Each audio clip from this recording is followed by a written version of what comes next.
আজকে আমি মিষ্টি কুমড়ো ভর্তা বানিয়ে নেব। তার জন্য কিন্তু মিষ্টি কুমড়োটা ভালো করে খোসা ছাড়িয়ে এই যে ধুয়ে পরিষ্কার করে এই যে ভাতের সাথে এই যে ভাত রান্না করছি তার সাথে সিদ্ধ করে নেবো ভালোভাবে। তারপরে কীভাবে ভর্তাটা বানাবো সেটা আপনাদের মাঝখানে শেয়ার করব। মিষ্টি কুমড়ো ভর্তাটা মাখার জন্য প্রথমেই আমি কিন্তু শুকনো লঙ্কা ভেজে নেবো। তার জন্য ওভেনে কড়াই বসিয়ে দিয়ে দিচ্ছি কিছুটা সর্ষের তেল। তেলটা হালকা গরম হয়ে গেছে, দিয়ে দিচ্ছি দুটো শুকনো লঙ্কা বোটা সমেতই আমি শুকনো লঙ্কাটা দিয়ে দিলাম। ভালোভাবে ভেজে তুলে নেবো একটা পাত্রে। শুকনো লঙ্কাটা ভেজে তুলে নিয়েছি একটা পাত্রে। এখন ভেজে নেব পেঁয়াজ, কুচিয়ে নিচ্ছি কিছুটা পেঁয়াজ।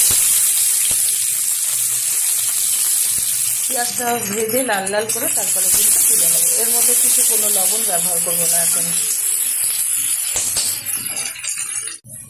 পেঁয়াজটা কিন্তু লাল লাল করে আমার ভাজা হয়ে গেছে। আর এটা এই যে তেলটা আছে, এই তেলটা সবাইতে কিন্তু পেঁয়াজটা আমি এখন একটা পাত্রে ঢেলে দিচ্ছি। এই তেল সবাইতে কিন্তু আজকে ভর্তাটা মেখে নেব ভাজা তেল দিয়ে। কুমড়ো সিদ্ধটা কিন্তু ভাতের থেকে তুলে এই যে আমি থালাতে নিয়ে একটু নেড়ে চেড়ে নিয়েছি যাতে ঠান্ডা হয়ে যায়।